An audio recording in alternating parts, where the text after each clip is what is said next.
आज का विषय है प्रेम। बाइबल के अनुसार प्रेम और क्षमा। आप सभी को जय मसीह की। आज मुझे आप सभी के सामने बाइबल के एक सबसे महान संदेश पर बोलने का अवसर मिला है और वह विषय है प्रेम और क्षमा। बाइबल हमें सिखाती है कि परमेश्वर स्वयं प्रेम है। यह प्रेम केवल शब्दों में नहीं बल्कि उनके कार्यों में दिखता है। जब हम दूसरों से बिना किसी शर्त के प्रेम करते हैं तो हम वास्तव में ईश्वर के स्वरूप को प्रकट कर रहे होते हैं। प्रेम की परिभाषा बाइबल के पहला कुरिन्थियों 13 उसका 4 और 5 को जब हम पढ़ते हैं तो लिखा है, प्रेम धीरजवंत है और कृपालु है। प्रेम डाह नहीं करता, प्रेम अपनी बड़ाई नहीं करता और फूलता नहीं, वह बुरा नहीं मानता।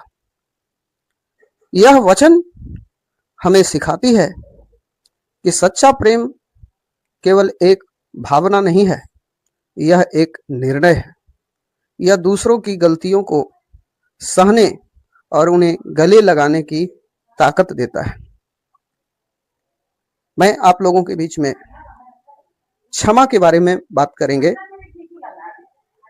प्रेम का दूसरा नाम ही क्षमा है।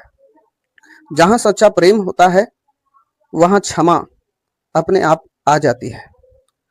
जब पतरस ने यीशु मसीह से पूछा कि मुझे अपने भाई को कितनी बार क्षमा करना चाहिए, क्या 7 बार तक? तो यीशु ने कहा, मैं तुझसे यह नहीं कहता कि 7 बार तक, बल्कि 7 बार के 70 गुने तक क्षमा करना है। मत्ती 18 का 22 में लिखा है। इसका अर्थ यह है कि क्षमा करने की कोई सीमा नहीं होनी चाहिए।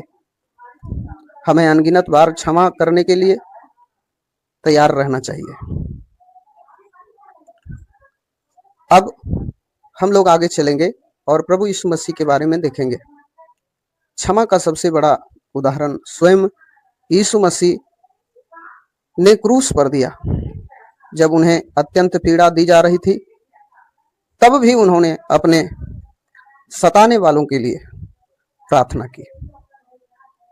हम यहाँ देख सकते हैं बाइबल को पढ़ते हुए, जब हम लोग बाइबल पढ़ते हैं, लूका रचित सुसमाचार उसका 23 का 34 में लिखा है, हे पिता इन्हें क्षमा कर क्योंकि ये नहीं जानते कि क्या कर रहे हैं। भाइयों और बहनों, आज की दुनिया में जहां नफरत और बदला लेना आम बात हो गई है, वहां बाइबल हमें एक अलग रास्ता दिखाती है। क्षमा करने से हम दूसरों को ही नहीं बल्कि स्वयं को भी कड़वाहट के बंधन से आजाद करते हैं। आइए हम अपने मसीही जीवन में इस प्रेम और क्षमा को अपनाएं ताकि हमारे जीवन से परमेश्वर की महिमा हो सके। धन्यवाद। आप सभी को परमेश्वर आशीष दे। आमीन।